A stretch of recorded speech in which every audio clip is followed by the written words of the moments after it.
चलो बच्चों, आज हम बात करने वाले दो चर वाले रैखिक समीकरण युग्म। चैप्टर समझने से पहले, क्योंकि ये अपना बेसिक का चैप्टर होगा, ठीक है, मतलब चैप्टर की शुरुआत है, एकदम बेसिक जो चीज़ें होगी वही समझेंगे अपन, सुनेंगे। और ये रिवीजन चैप्टर है तो बहुत ही जल्दी जल्दी करेंगे अपन। और जो भी इसके काम के जो कॉन्सेप्ट होंगे वो सारे के सारे अपन इस वीडियो में कवर करने की कोशिश करेंगे, ठीक है। तो सबसे पहले जो पार्ट है उसका पोस्टमार्टम करते हैं। क्या है? दो चर वाले रैखिक समीकरण युग्म। इसमें जो सारी चीजें लिखी हुई है वन बाय वन उनका मतलब समझते हैं कि इसमें होता क्या है। सबसे पहले यहां पे लिखा हुआ है दो चर, ठीक है। तो दो चर लिखा हुआ है तो चर पता होना चाहिए कि क्या होता है। तो वैसे दो चीजें होती है, जैसे हम बीज गणित शुरू करते हैं तो वहां पे कुछ अल्फाबेट्स होते हैं और कुछ नंबर्स होते हैं। जैसे जो शुरुआत की क्लासेस हमारी होती है पहली दूसरी चौथी पांचवी तक की, उसमें सारों में अपन जो कैलकुलेशन करते हैं वो सिर्फ संख्याओं में करते हैं, तो वो आपका अंकगणित वाला पोर्शन होता है। उसके बाद में जो आपकी संख्याओं के साथ साथ कुछ अल्फाबेट भी एक्स वाई जेड इस तरीके से आने लग जाते हैं, वो एक्चुअल में होता है बीज गणित। और उसको जो एक साथ मिल जाता है उसको बीज गणितीय व्यंजक बोलते हैं, ठीक है, कुछ इस तरीके से। तो ये हमारे एक्स वाई जेड ये होते हैं आपके चर, और एक दो तीन ये जो संख्याएं होती है ये होते हैं अचर, ठीक है। और अगर ये दो साथ में लिखे हुए रहते हैं तो उसको बोलते हैं बीज गणितीय व्यंजक। जैसे मान लेते हैं यहाँ पे 2x plus 2x² plus 3x plus 5, ये होता है आपका बीज गणितीय व्यंजक। अब ये जो बीज गणितीय व्यंजक है इसमें जो चर है, चर की अधिकतम घात धनात्मक पूर्णांक होती है, ठीक है। मतलब चर की जो घात होगी अगर धनात्मक पूर्णांक होगी तो इसको बहुपद भी बोलते हैं। और अगर ये बहुपद किसी के इक्वल में हो, जैसे इक्वल टू 0 और इस तरीके से होता है, बराबर पे आ जाता है, यहाँ पे अगर बराबर का साइन लग गया जैसे ये, तो ये बन गया अभी समीकरण। क्या बन चुका है ये? समीकरण। तो समीकरण का मतलब क्या होता है कि बहुपद अगर बराबर में आ जाए शून्य के या किसी और संख्या के तो वो कहलाता है आपका समीकरण, ठीक है। बहुपद को अपन लास्ट क्लास में पढ़ चुके हैं, अगर नहीं समझ में आया तो आप लास्ट वीडियो देख सकते हो बहुपद वाला, वहां पे ये चीज मैंने और भी क्लियर करी हुई है। तो ये हो गया समीकरण। अब कौन सा समीकरण? दो चर वाला, मतलब यहाँ पे हो ना हो दो चर होने वाले। तो एक चर मान लेते x होगा या y होगा या p मानेंगे q मानेंगे, जो भी मानना हो अपन, जो भी मानेंगे वो दो चर होने वाले हैं यहाँ पे। तो जैसे मान लेते दो चर x और y, रैखिक समीकरण युग्म। अभी यहाँ पे ये जो समीकरण लिखा हुआ है वो एक चर वाला समीकरण है, सिर्फ यहाँ पे x ही आ रहा है, तो ये क्या हो गया? एक चर वाला समीकरण। तो ये तो नहीं है ना, दो चर वाला समीकरण चाहिए अपने को। और दूसरी बात, यहाँ पे चर की घात जो है वो दो है। अगर यहाँ पे सपोज करें यहाँ पे 2x plus 3y plus 5 is equals to 0 ऐसा लिखा रहता, तो यहाँ पे एक और ये दो चर भी हो गए, और चर की अधिकतम घात क्या है? एक है, कुछ भी नहीं घात है, इसका मतलब इन दोनों की घात क्या है? एक है।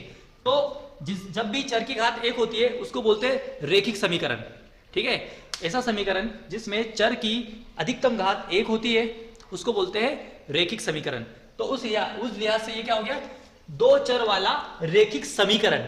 युग्म नहीं हुआ है, युग्म का मतलब होता है जोड़ा। मतलब अगर इसके जैसा एक और समीकरण आ जाता है तो फिर ये युग्म कहलाएगा। जैसे मान लेते हैं यहाँ पे 5x धन 4y धन 3 बराबर से 0। अब ये कंप्लीट हो चुका है चैप्टर का नाम, मतलब चैप्टर में अपने को कुछ इस तरीके से समीकरण युग्म देखने को मिलेंगे। पहली बात तो क्या शर्त रखी? दो चर, तो दो चर यहाँ पे भी है, दो चर वाले रैखिक समीकरण, मतलब यहाँ पे भी जो चर है उसकी घात क्या है? एक है, तो दो चर वाले रैखिक समीकरण युग्म। जोड़े में ना दो समीकरण है इसलिए ये युग्म हुआ, ठीक है। तो अगर जोड़े में होता है उसको अपन युग्म बोलते हैं। क्लियर है क्या अभी? तो ये अपना जो पार्ट है उसका पोस्टमार्टम कर दिया कि पार्ट का मतलब एक्चुअल में क्या होता है, दो चर वाले रैखिक समीकरण युग्म जो होता है उसका मतलब क्या होता है, मीनिंग क्या होता है, ठीक है।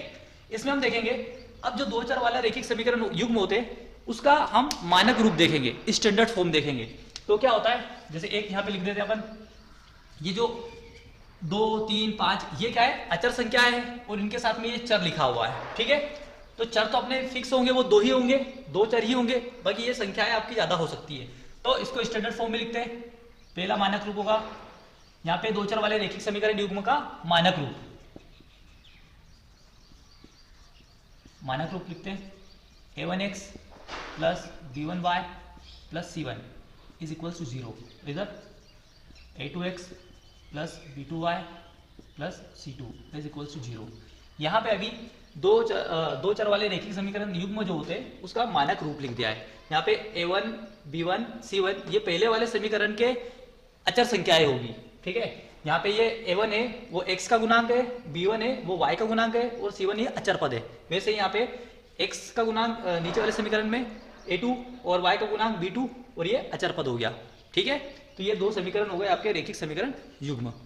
अब इसमें हम अगले इस चैप्टर का आधा जो पोर्शन है वो या अगली जो प्रश्न वाली है उसमें अपने को ये पता लगाना रहता है। आपको इस तरीके के सवाल आएंगे कि बताइए इनका हल होगा या नहीं होगा, एक हल है, अद्वितीय हल है या अनंत हल होंगे, या अपन इनको हल करेंगे तो आपको एक विधि आती है ग्राफी विधि। तो ग्राफी विधि में देखते हैं कि इसका ग्राफ से अपन इसका एक्स और वाई का मान निकालेंगे। तो अपन एक्स और वाई का मान निकलेगा या नहीं निकलेगा, ये जो a1 a2 b1 b2 c1 c2 इस पे डिपेंड करेगा। हम डायरेक्टली पूरा सवाल नहीं भी सोल्व करेंगे और इन जो अचर पद है इनसे ही अपन इनका जो अनुपात होगा उनसे अपन पता लगा लेंगे कि इसका हल होगा नहीं होगा और किस तरीके से हल होगा और ग्राफ इसका किस तरीके से बनेगा। ठीक है, तो हम देखते हैं अभी।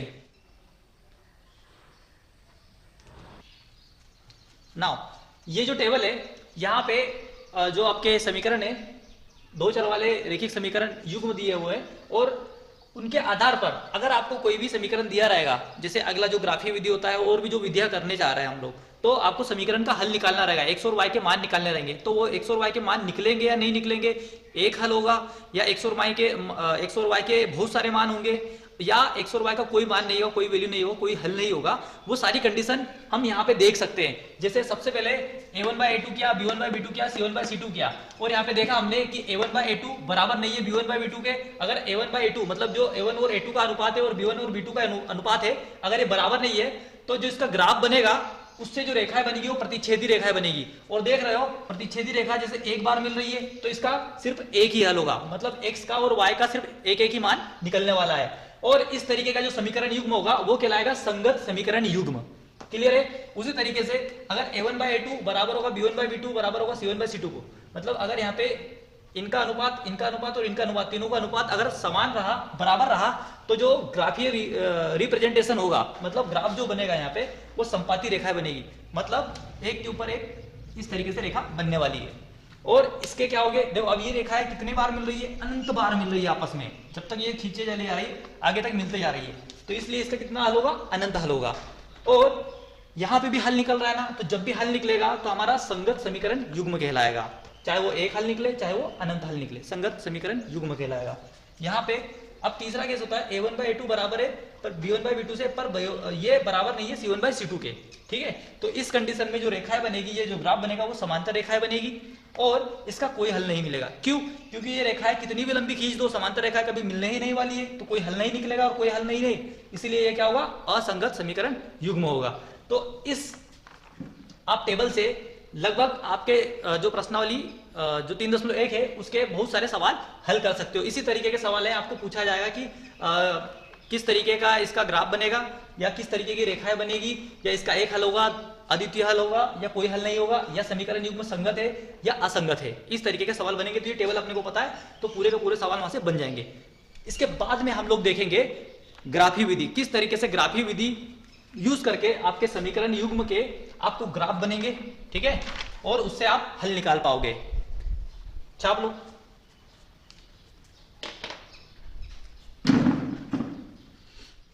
अब यहां पे हमको दो समीकरण दिए हुए हैं, दो चर वाले रेखिक समीकरण युग्म दिए हुए हैं और बोला गया है कि इन समीकरणों का हल निकालिए। तो हल निकालने से पहले अपन चेक करेंगे कि इसका हल निकल भी पाएगा या नहीं पाएगा।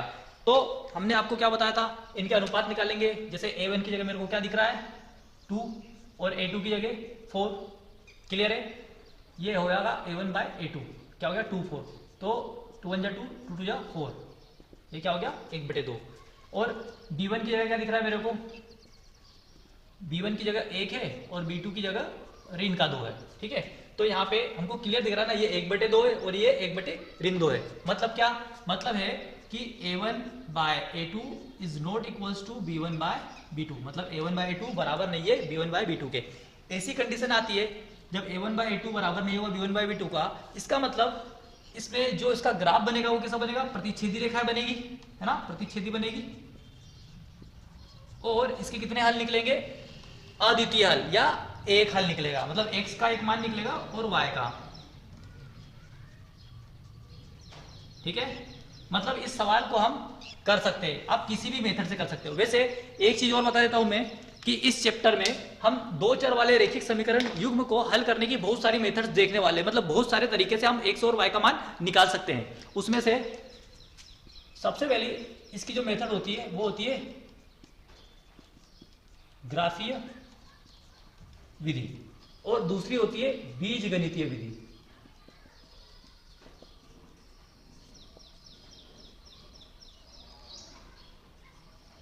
ठीक है, और बीजगणितीय विधि के अंदर भी होती है आपकी, पहले नंबर पे होती है विलोपन विधि,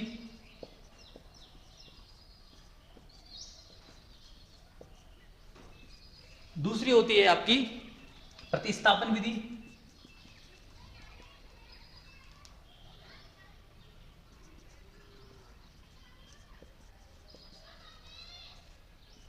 तीसरी होती है आपकी वज्रगुणन विधि। ठीक है, वज्रगुणन विधि पर अपने को अपने सिलेबस में एनसीईआरटी में ग्राफीय विधि और विलोपन विधि, प्रतिस्थापन विधि देखनी है। वज्रगुणन विधि आपके सिलेबस से हट चुकी है, तो इसकी बात नहीं हम करेंगे। आगे आने वाले जो एक्सरसाइज होगी उसमें अपन विलोपन विधि और प्रतिस्थापन विधि देखेंगे। अभी फिलहाल अपन बात करेंगे ग्राफीय विधि की। जो प्रश्नावली 3.1 है उस पूरे एक्सरसाइज के अंदर आपको सिर्फ और सिर्फ ग्राफीय विधि है। तो पहले अपन ग्राफीय विधि समझेंगे, फिर 1 बाय 1 विलोपन, फिर प्रतिस्थापन। क्लियर है? तो अभी हम यहाँ पे पता चल गया हमको जो अनुपात निकालने थे उससे कि इसका हल निकल सकता है, इसका सॉल्यूशन निकल सकता है। अब अपन ग्राफीय विधि से इसको हल करने की कोशिश करेंगे।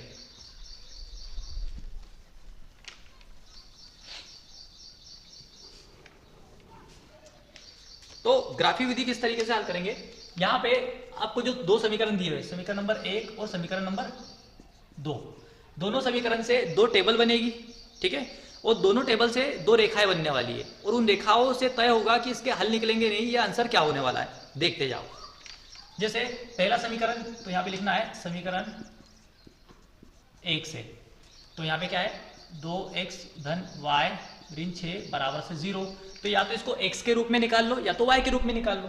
तो हम यहाँ पे y के रूप में निकाल लेते हैं, तो y बराबर से हो जाएगा ये माइनस का 6 हो जाएगा प्लस, और ये हो जाएगा आपका माइनस 2x। ये हो गया y के रूप में अपन ने निकाल लिया। अब यहाँ पे x का मान रखते चले जाओ तो y के मान मिलते चले जाएंगे, और कोशिश यह करा कि छोटे से छोटी संख्या लिखेंगे तो कैलकुलेशन आसान होगा। ठीक है, तो पहले इस समीकरण में x बराबर से 0 रखते हैं। जब आप x बराबर से 0 रखोगे, एक टेबल पहले ड्रॉ कर लेते हैं। यहाँ पे अपन टेबल बना लेते हैं x y, 2-3 मान सुटेबल रहेंगे, और भी वैल्यू निकाल सकते हो पर अपन 2-3 ही निकालेंगे। तो जब x बराबर में 0 रखता हूँ, यहाँ पे x बराबर 0 रखने पर, जब x बराबर 0 रखोगे तो y बराबर से हो जाएगा 6 ऋण 2 गुणित 0, तो y बराबर से हो जाएगा 6। तो x बराबर 0 रखने पर y का मान कितना आता है, 6 आता है। ठीक है, अब x बराबर अपन रख देंगे 1 रख देते हैं, x बराबर 1 रखने पर, जब x बराबर 1 रखोगे इस समीकरण में तो y बराबर से 6 ऋण 2 गुणित 1, तो y बराबर से आ जाएगा 6 ऋण 2, तो y इज इक्वल टू आ गया 4। ठीक है, तो जब हम x का मान 1 रखते हैं तो y का मान हमको 4 मिलता है। तो ये हमारी टेबल बन चुकी है। ऐसे ही हम समीकरण 2 से भी बनाने वाले हैं। समीकरण 2 है हमारे पास, 4x ऋण 2y ऋण 4 बराबर से 0। यहाँ पे भी x का मान निकालो या y का मान निकालो, जो भी करना हो। यहाँ पे 4x x के रूप में निकालते हैं, तो 4x यहीं पे, और इसको पक्षांतर कर देंगे, बराबर से ये धन का 4 हो जाएगा और ये भी धन का 2y हो जाएगा। अभी x बराबर से क्या हो जाएगा, 4 धन 2y बटे में आ जाएगा 4। ठीक है, तो ये बन गया आपका x के रूप में समीकरण मिल चुका है। अब यहाँ पे भी हम टेबल बनाने वाले हैं, x y। ठीक है, तो हम अभी सबसे पहले y का मान क्या रखेंगे, y बराबर से 0 रखते हैं जैसे। ठीक है, 0 रखने पर इस समीकरण में अपन ने y बराबर से 0 रखा, तो x का मान क्या प्राप्त होगा, x बराबर से 4 प्लस ये 0 यहाँ पे होगा तो 2 का 0 में गुना होगा, 0 हो जाएगा बटे 4। तो ये 1 हो जाएगा। तो x का मान क्या प्राप्त होगा 1। तो जब शून्य रखते हैं जब 1 प्राप्त होता है। ठीक है, अब अपन यहाँ पे y बराबर से 2 रख देते हैं। जब y बराबर से 2 रखोगे तो x का मान क्या प्राप्त होगा इस समीकरण से 4 धन 2 गुणित 2 बटे 4। तो ये कितना हो जाएगा 4 और 4 8 बटे 2 8 बटे 4 मतलब ये हो जाएगा 2। तो जब x का मान मैं 2 रखता हूँ और y का मान 2 रखता हूँ तो x का मान भी मेरे को 2 मिलता है। ठीक है, ये इस तरीके से आपको ये टेबल प्राप्त हो गई है। तो ये समीकरण 2 से प्राप्त हुई है, ये समीकरण 1 से प्राप्त हुई है। तो अब हमको सिर्फ इस टेबल का काम पड़ेगा। जब भी हम ग्राफ बनाएंगे इस टेबल का हमको जरूरत पड़ेगा। अब अपन यहाँ पे एक ग्राफ बनाते हैं।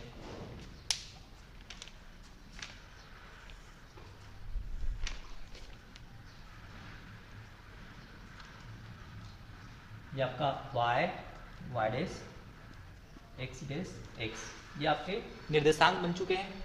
यहाँ पे अपने हिसाब से स्केल से जब आप बराबर दूरी लोगे तो आपका जो ग्राफ होगा वो एक्यूरेट बनेगा और जो वैल्यू निकलेगी वो भी सही साठ निकलने वाली है। तो ये तो मूल बिंदु 0 0 1 2 3 4 5 6 1 2 3 4 5 6। ठीक है, अब ग्राफ बनाते हैं अपन। तो पहले समीकरण के लिए बनाएंगे तो x का वैल्यू 0, तब y का मान कितना होता है 6 होता है। यहाँ पे आते हैं तो ये पहला बिंदु मिल गया आपको 0 6। ठीक है, यहाँ पे x का मान 0 है और y का मान 6 है। दूसरा है x का मान 1 है और y का मान 4 है, मतलब ये यहाँ कहीं बनेगा दूसरा बिंदु। ठीक है, y का मान 4 है यहाँ पे और x का मान क्या है 1 है। ठीक है, तो ये क्या हो जाएगा, इस बिंदु को नाम दे देते हैं अपन 1, 4। ठीक है, अब हम इससे रेखा बना देते हैं। इन दोनों बिंदुओं को मिला के एक रेखा बना देते हैं। ये रेखा बन गई, उसको लंबा सा खींच देना है। ये समीकरण 1 के लिए थी। अब समीकरण 2 को देखते हैं, उसके जो वैल्यू आई थी उसके लिए अपन बनाते हैं ग्राफ। ठीक है, तो यहाँ पे x का मान 1 होता है जब y का मान 0 होता है। यहाँ पे तो x का मान यहाँ पे क्या है 1 है और y का मान 0 है। ये इस बिंदु पर 1 0। ठीक है, और दूसरा पॉइंट बनाते हैं 2 2, मतलब x का मान भी 2 है और y का मान भी 2 है। तो यहाँ कहीं ठीक है, ये बिंदु है 2 2। ठीक है, अब जब आप इससे मिला के एक रेखा बनाओगे, इस तरीके से रेखा बनी। ये समीकरण 2 के लिए थी। तो अब जब दोनों समीकरणों से अपन ने जो रेखा बनाई है वो जिस पॉइंट पे मिली है वही वैल्यू जो होगी x और y का मान होगा। यहां पे देखते हैं x का मान कितना है, y का मान कितना है। देखो तो यहां पे 2 2, मतलब यहाँ पे x का वैल्यू भी 2 है और y का वैल्यू भी 2 है। तो यही आपका आंसर होगा। ठीक है, तो ग्राफी विधि से सबसे पहले हमको जो दो समीकरण दिए रहेंगे, समीकरणों को अपने को चेक करना है कि एक हल होगा। ठीक है, जैसे हमने बोला था कि एक हल होगा या अनंत हल होगा या अपरिमित रूप से अनंत हल होंगे या कोई हल नहीं होगा। वो कैसे पता लगाएंगे, अपन इनका जो रेशियो होगा, जो अनुपात रहेंगे a1/a2 b1/b2 c1/c2 वहां से निकाल लेंगे। उसके बाद में अपने को जो मेथड बोली रहेगी, जैसे ग्राफी विधि होती है तो ग्राफी विधि से एक समीकरण को एक समीकरण को उठाना है और उनके x के मान को रखते जाना है, y का मान आपको मिलते चले जाएगा। इस तरीके से आपकी 2 टेबल बनेगी और इन 2 टेबल से आपको ग्राफ बनाना है। ग्राफ से आपको x और y का मान मिल जाएगा। ठीक है, तो सबसे पहले हमने चेक किया, यहाँ पे अनुपात निकाला a1/a2 b1/b2। तो हमको पता चला कि a1/a2 बराबर नहीं है b1/b2 के। तो वो टेबल हमने जो बनाई थी उसमें पता था कि जब बराबर नहीं होते हैं तो इनका एक हल होता है या अद्वितीय हल होता है, और जो आपका ग्राफ बनेगा वो कैसा होगा, क्रॉस में बनेगा। ये देखो एक दूसरे को ये रेखाएं काट रही है, एक समीकरण की रेखा ये थी, दूसरे समीकरण की ये थी, और ये दोनों एक दूसरे को काट रही है इस बिंदु पर।